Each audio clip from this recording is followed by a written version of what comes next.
Toyota CHL Extra, brought to you by Toyota Canada and its dealers. In 2 weeks, the Canadian Hockey League offers you a sneak peek at the future with the Home Hardware Top Prospects game from Calgary. Jason Spezza will be there, tabbed to be #1 by the NHL Central Scouting Bureau. And if you've ever wondered how they come up with these rankings, here's Peter Labardius. Frank Bonello's favorite stroll, from the press room to the ice surface to a cozy, quiet corner. A trek Bonello has made more times than he can remember. Glamorous? No. I've been on trips where in 14 days you're in 8 hotels. Well, that's murder. Rewarding? More than any of us could ever know.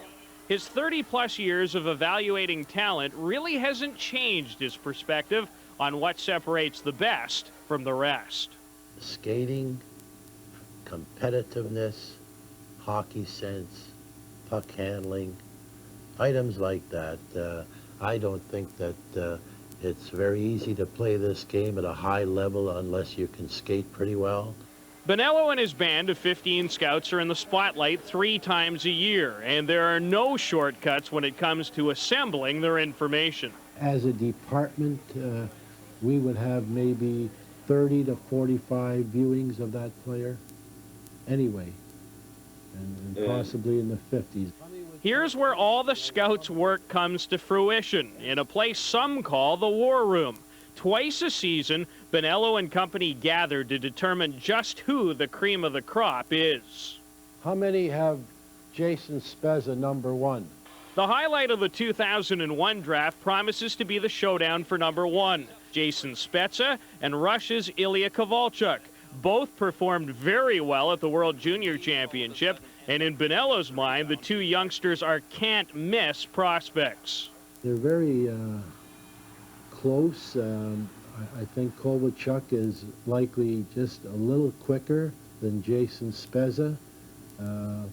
Spezza might be a little more physical. It's a real toss-up. For every Mario Lemieux and Dale Hawerchuk, there's a Brian Lawton and an Alexander Daigle. Evaluating young talent is an extraordinarily difficult thing to perfect. You don't know what's in a player's head or his heart. They're intangibles. Sometimes they look world beaters, and they just don't have what it takes to move into the next level. Scouting expertise is not based on impulse or hurried decisions. Given that, and this man's methodical approach and dedication to a game he has loved his whole life, it's easy to see why Frank Bonello's vision is so respected at hockey's ultimate level.